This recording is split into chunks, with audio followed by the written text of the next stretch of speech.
Number 10. Attack of the Killer Tomatoes. First of all, it is not based on the film Attack of the Killer Tomatoes, but of the sequel Return of the Killer Tomatoes.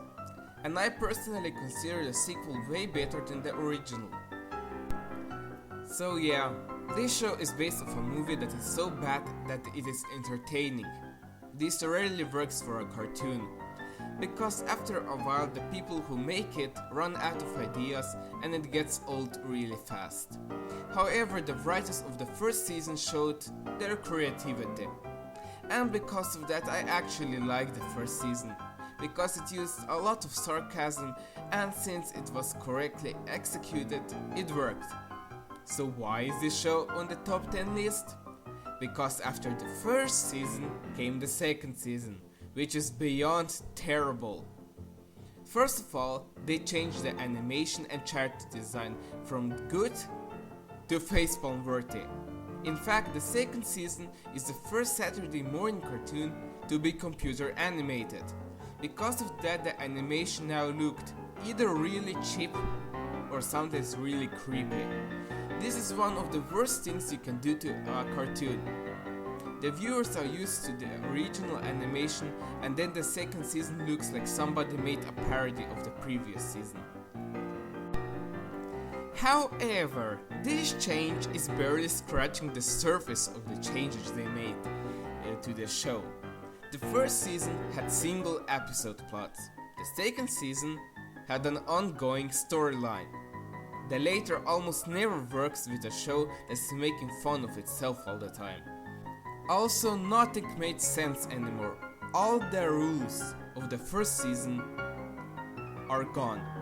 In the first season, Tara becomes a tomato if she gets in contact with salt. In the second season, she can change at will. And in the first season, when she changed into a tomato that looked like a radish by the way, she could not move. But in the second season, she can jump and go on adventures as a tomato. Also in the first season, only a few people knew she was a tomato, but now everybody knows that she is a tomato. And also in the second season, she can talk when she is a tomato. Tara isn't the only character that suffered from this. All characters were changed, some more, some less. The ones that were completely changed are Zoltan and the Gang of Five. In the first season, they work for Gang Green and are one of the main sources of sarcasm. They aren't a serious threat most of the time. However, in the second season, they are transformed and overthrew Gang Green and basically took over the world. So Gang Green joined with the others so they can defeat the tomatoes. Finally, the worst mistake they made in the second season is that the sarcasm, the joke, and basically any kind of humor evaporated. In other words, the second season expects us to take a show that is about killer tomatoes seriously. What a fail! Anyway, the second season had less episodes than the first one, and the show ended as a cliffhanger. Great. Just great. I hate it when that happens, even if it's a show I don't like. So yeah, this shows us that you shouldn't mess with characters and the elements of a show that is already established to the viewers. So, did the people that are now making cartoons learn on the mistakes of others? Of course, they didn't. Number 9. Dumb and Dumber. So this show is based off the movie Dumb and Dumber. So what's the problem of this show? It isn't funny at all. The jokes are predictable and poorly executed, and the characters are so brain dead that watching them on their quote-unquote adventures caused me to have a headache. Okay, the people who made this show, I have one thing to say to you. We get it. They are stupid. However, they aren't funny. The only way that stupid characters are funny is if they cause funny reactions from other characters or if they get in funny situations because of their stupidity. Just because they are dumb as a brick doesn't mean that they are funny. And please don't tell me that the reason why this sucks is because they had to tone it down. The Teen Titans were also toned down. Was it bad because of that? In my opinion, not. Also, for some reason, a female beaver is traveling with Harry and Lloyd. Why, you may ask? Because. Just because. Next show. Number 8. New Kids on the Block. Yes, I'm not kidding. Somebody thought it was a good idea to make a show about a boy band. Why is this a bad idea, some of you may ask? Because boy bands that are only famous because teenage girls consider them hot only last for a few years. After that, their popularity is in the toilet. Anyway, this show is extremely bland and cliched. The episode plots were even for the 90s done to death. It had no originality and humor, and according to the fans of the actual New Kids on the Block, the characters had only 2 similarities with their real life counterparts: the name and the appearance. That's it. So yeah, bottom line, this show was watched only by some fans of the band until it was cancelled. And since then nobody even cares about this show anymore. So the chances of this show getting a DVD release or even a rerun are almost zero. Number 7. We have our first tie. Hooray! It's Fat Dog Medusa and Hammerman. Both shows make me facepalm. Why, you may ask? Because I can't believe that people actually put time and effort into this. Both shows can be considered as so bad that they are entertaining. However, there's one problem with this. It's the same crap over and over again. Both shows are acid trips that are weird and stupid. That's it. So let me describe to you the characters of Fat Dog Medusa. In Fat Dog Medusa, most characters behave like they are on drugs. We have Fat Dog, a dog that is so fat that he looks like a basketball. Little custom body makes the superheroes from the Silver Age look good, and he is this show's Robin. Miss Polyester is a two-headed teacher. Then there's Mom Rectangle, who's an old lady with an afro that lives in a house that is on a train rail. Also, her son is a wannabe supervillain. He is also, like most characters in this show, high-pitched and has brilliant suggestions, like we can point to the water supply. Another character is Onion Boy, a boy that has an onion as a head, and in one episode he wants that people buy him a new head. Onion Boy, that's how I call Onision. Since the show wasn't shown in the US, I decided to describe an episode. Well, the old lady with the afro forgets to turn off her taps, which causes at first a flood and later a tsunami. So Fat Dog floats away on an island and that is full of ham, and he starts eating it, while everybody else tries to escape the flood with an UFO. Meanwhile, Fat Dog eats all the meat and his best friend decides to search for him. They find each other and a giant fish saves them. Meanwhile, the UFO is attacked by a giant squid. So the giant fish saves everybody by eating the squid.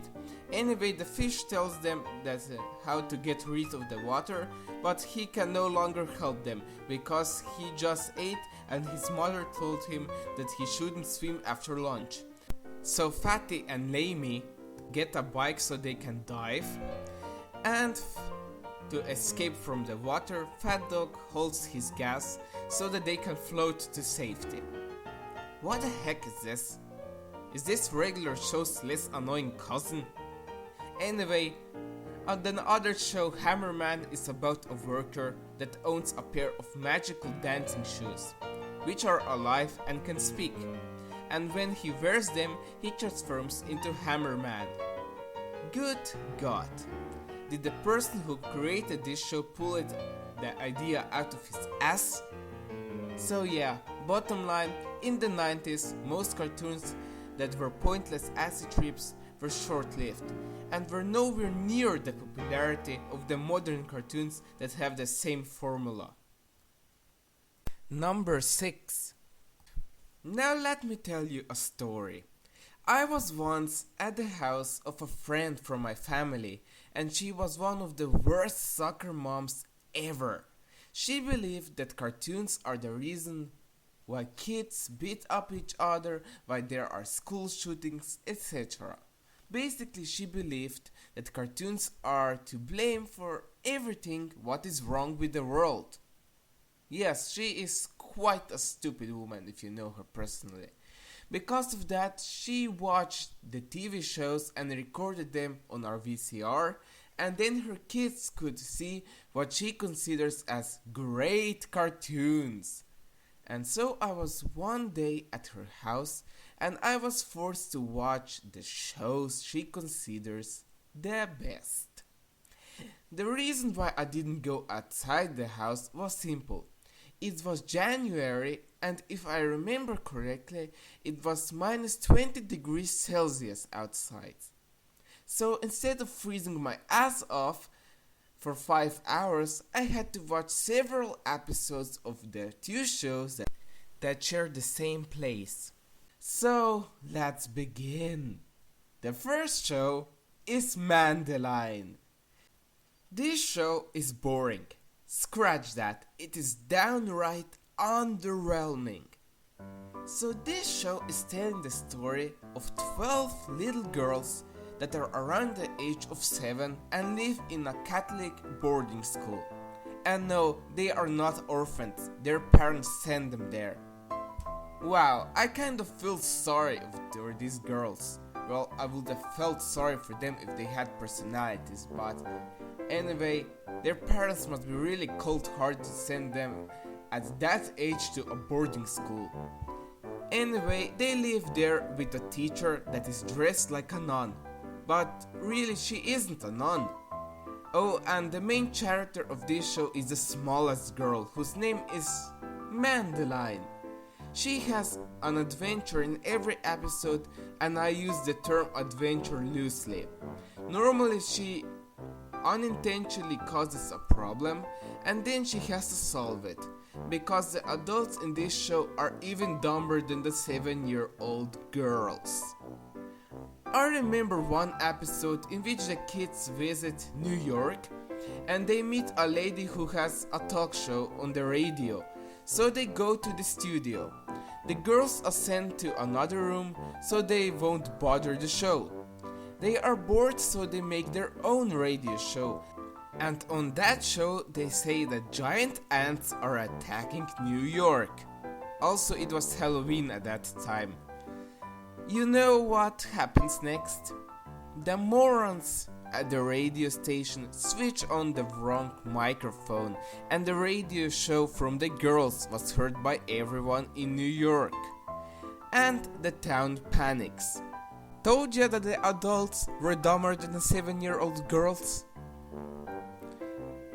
Anyway, in the end they say over the radio that it was just a huge misunderstanding, and that solves apparently everything. And this wasn't even the worst episode. One episode was about a freaking fashion show. Yes, the girls went to a fashion show, and some liked it and others didn't. And that's the whole episode.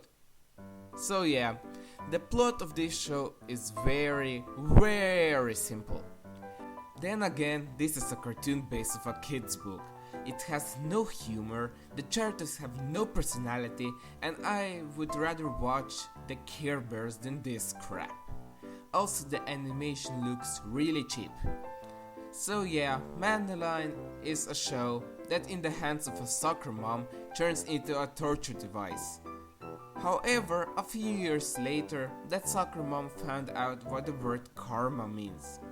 Her son dropped out of high school and is now an alcoholic, and her daughter got pregnant at 16. But before that happened, I was also forced to watch another show with that woman. And that show was hated by most little boys and also by the majority of little girls back then. So yeah, it's My Little Pony Tales. Yes, next to the infamous 80s My Little Pony show, there was also a 90s My Little Pony show. And this show is just as bad as Mandeline. The only difference is that in Mandeline you have little girls that laugh at everything, and in this show you have colorful ponies that laugh at everything in their tiny little colorful world. This show has nothing to offer. Also, the ponies in this show look really creepy. I mean, just look at their eyes. It's no surprise that so many people hate this show because this show wasn't even trying. I know that the only reason why this show was created is to sell toys, but that is no excuse for not trying. And don't get me even started on the songs in this show. Ugh. I'm sorry, but what the hell is this supposed to be? Secrets, secrets, what if someone knew my secrets, secrets? Think of how embarrassed I would be if they knew the secret side of me. I like Teddy, but I can't confess it. My secret hideout's where no one would guess it. Not as courageous as I'm painted. I saw a mouse last week and almost fainted. Once I got locked in alone for hours. I broke my mother's favorite vase for flowers. In the 90s we had a lot of animated films. And a lot of those films used random songs that were really poorly written. However, compared to the songs from My Little Pony Tales, those songs actually sounded good. The only thing what's worse than My Little Pony Tales songs are Nicki Minaj's musical Feces. I feel sorry for all parents that watch these two shows with their kids. These two shows are just as bad as A Troll in Central Park. Anyway, I am glad that when they decided to make another My Little Pony show, that Lauren Faust got her hands on it. And she isn't a fan of the My Little Pony shows, because she describes the original My Little Pony show as quote-unquote endless tea parties, giggling over nothing, and defeating villains by either sharing with them or crying. And so, My Little Pony Friendship is Magic was created. It is one of those rare shows in which the reboot is actually better than the original. And it is also one of those rare modern cartoons that doesn't treat its viewers like we are brain dead morons. So yeah, I watch My Little Pony Friendship is Magic when I have to babysit, and it is in my opinion much better than most other modern shows, especially one that is known for being quite regular. Okay, now imagine a show that is just as boring as the two previous shows that share the same place, just that it doesn't make any sense at all, cause it is an acid trip. The show I am talking about is Mona the Vampire. This show is so boring that it is downright underwhelming. The word dull describes everything in this show. The characters, dull. The plot, dull. The animation, dull. The voice acting, dull. And I could continue this way, but that would be quite boring. So let's go into more detail, shall we? This show tells the everyday quote-unquote adventures of a 10-year-old girl whose name is Mona. She has two friends, Charlie and Neely, and a pet cat. All named characters have no personality whatsoever. Quite interesting. A lot of shows on this list have that problem. Each episode is the same crap over and over again. At the start of each episode, something odd happens, and Mona thinks that something supernatural is the cause of it. So she forces her friends to investigate this. Then all of a sudden, this happens, and everything becomes an acid trip. And this acid trip switches back to the normal world, and then back to an acid trip, and so on, until the episode is over. Apparently, this is the imagination of the three kids and the quote-unquote creativity of this show. Okay, I have a question. How can all the three kids imagine the same exact thing? The reason why this show is lower than the previous two is that with those two shows, you knew from the start that you shouldn't expect much. However, this show is different. Everything that appears to be somewhat interesting at the beginning of the episode turns out to be a big letdown in the end. Number 4. Now, ladies and gentlemen, I am presenting to you the worst theme to an intro of a cartoon that I have ever heard. You have been warned, so roll it.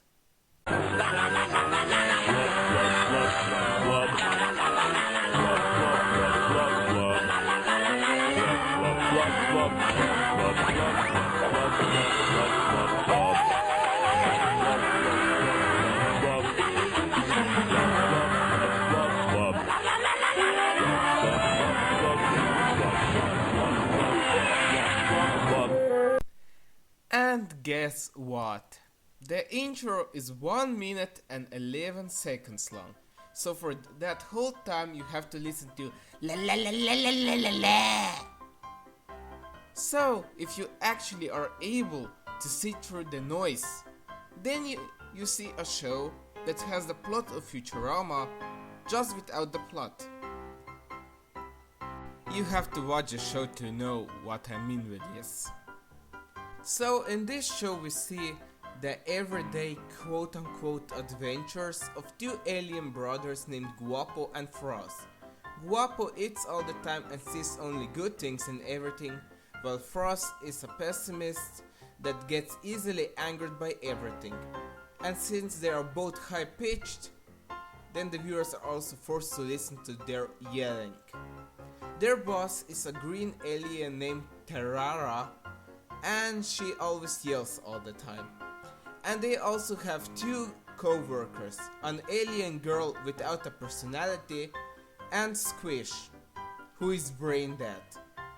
So anyway, the workers of Terrara have to deliver stuff to customers from other dimensions. So yeah, this show is an acid trip most of the time because most things just happen just because. And that's it. However, that's nothing compared to the other problems of this show. First of all, the characters are annoying. Two of them yell all the time, two of them are brain dead, and the girl is just there. Secondly, it has no humor, and because of that it is over the top random and sometimes really gross. And third, even though this show is an acid trip, it is so boring that it is downright underwhelming. And if I have to listen to that stupid intro ever again... Oh no, stop it, good God, kill it before it lays eggs! At number 3 we have our last tie. It's Tux on Film and The Gotham Devil Show. Both are shows from Mondo Media. Both premiered in 1999. Tux on Film was a complete flop, while The Gotham Devil Show lasted for 3 years and it had moderate success. The first one is about two British crooks that review movies. So yeah, this show relied on pop culture references, and because of that it was already outdated 3 years after it premiered. Also, the humor that doesn't come from the pop culture references is so predictable that even an 8-year-old could come up with better ideas. Also, the animation is beyond terrible. Most people, after they watch one episode of this, ask themselves, why did I watch this? What is the point of this? And who even considers this funny? Anyway, the God and Devil show is about the God and the Devil, who are hosting a talk show in which random celebrities are invited, and every time something goes wrong with the interview. Anyway, at the end of each episode, the viewer can choose to send the random celebrity to either heaven or hell. I think that the idea of this show is good, and it could have worked, but just like the previous show, it relied all the time on pop culture references that were outdated a few years later. And all the other humor is either gross, because there are just gross sex jokes all the time, or just gross in general. Don't believe me? Watch the episode with Calista Flockhart, or the Christopher Walken one, or Pamela Anderson, or Jennifer Lopez, or John Wayne. You know what? Almost all episodes are like this. Anyway, this show also had no human decency, and because of that it also featured people that just died a few years before they appeared in this show. And of course, the episode just focuses on their death, like the Princess Diana one, or the Kurt Cobain episode. I also think that Chris Farley was also featured in this show. Oh, and I dare you to watch the Osmond Twins episode. That episode is wrong on so many levels that I don't even want to start to talk about it. Also, some people watch this show only to see the hell or heaven part. However, it is almost always a complete letdown. I mean, the hell of Britney Spears is that she gets spanked while Christina Aguilera is watching her. I think that she's been through worse in her personal life. So bottom line, the humor from these two shows is so bad that even shows from Seth MacFarlane wouldn't use it. Here's a question that I always ask myself. Why are only a few episodes of both shows online? The God and Devil show has more than 100 episodes, if I remember correctly. I am not a fan of these shows, but some people want to see them, so why doesn't Mondo Media upload the episodes? They are uploading some of the worst animated shows on their YouTube channel, and those shows aren't much different from these two shows. So, on the very unlikely event that somebody from Mondo Media is going to watch this video, please answer me, what is the point of not uploading the episodes of these two shows? Some people would watch them and you could make money off of it. So, yeah. Anyway, let's continue. And now, number 2. If you would put the Powerpuff Girls, Rugrats, Secret Mountain Fort Awesome and a pile of crap into a blender, you would get Mega Babies. This show is infamous for being over the top gross. It is relying just on toilet humor and that's it. How can anyone consider this funny is beyond me. This show is basically the 90s version of Secret Mountain Fort Awesome. Also, the animation is horrible. And that's more or less all I can tell about this show. That's because nothing happens in the whole show. It just tells how the babies get from one gross situation to another. It doesn't even have a real plot point. So please don't bother watching this show, because I am not even showing the grossest moments of it. It gets a lot worse, trust me. So now only one place is left. So let me give a few honorable mentions to the shows that didn't make it to the list. Paper Ann. It's an animated Disney sitcom that stars a 12-year-old girl and her troubles in school. That's it. Nothing interesting happened in this show. Pokémon. It's an anime that is so repetitive that it makes Scooby-Doo blush.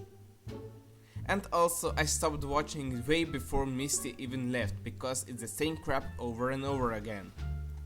Tom and Jerry Kids is just a poor attempt to leech off the success of the original classic Tom and Jerry cartoons. The Three Friends and Jerry is like South Park, only 100 times lamer. The animation is horrible, and this one just barely missed the top 20. And Where's Waldo, the cartoon? This one is just mediocre. Seriously, who thought that this is a good idea? It was boring. So yeah, we're finally at number 1. I have to warn you, this show is so bad that I would rather watch a Here Comes Honey Boo Boo marathon. I'm not kidding. At number 1 we have The Brothers Grunt. This show is just so bad that it's on the same level as The Problem Solvers. It is so gross and so stupid that nothing can beat it. And that's about it. It has no plot, or plot point for that matter, and it is just random crap put together. I wouldn't be surprised if the writers got high and just wrote down random ideas they got and they decided to use them for writing episodes of this show. It makes absolutely no sense. Nothing, just nothing makes sense. I had to watch a few episodes for research purposes before I made this video, and I still don't know what I just watched. It simply made no sense. All that I have found out is that a bunch of pale humanoids that only wear underwear are trying to find their lost brother. The whole show is just surreal, gross, and it's an acid trip that has the entertaining value of those gross videos that people use to make reaction videos. I wouldn't be surprised if somebody actually made a reaction video to this show. It is just unbelievably horrible. There is no point to this show, and it is beyond terrible even for the MTV standards. This show is repulsive. It makes you feel dirty after you watch it. However, a lot of people don't want to criticize this show. You want to know why? Because the creator of this show also created Ed, Edd n Eddy. I'm not kidding, he created the show. Okay, just because somebody made a show you like doesn't mean you have to defend everything he made. This show is one of the worst shows that I have ever seen, and that people actually put time in making this just blows my mind. Granted, this show looks like a 21-year-old stoner made it in his mother's basement, but still, it makes Salad Fingers look like a normal show. So yeah, avoid this show like the plague.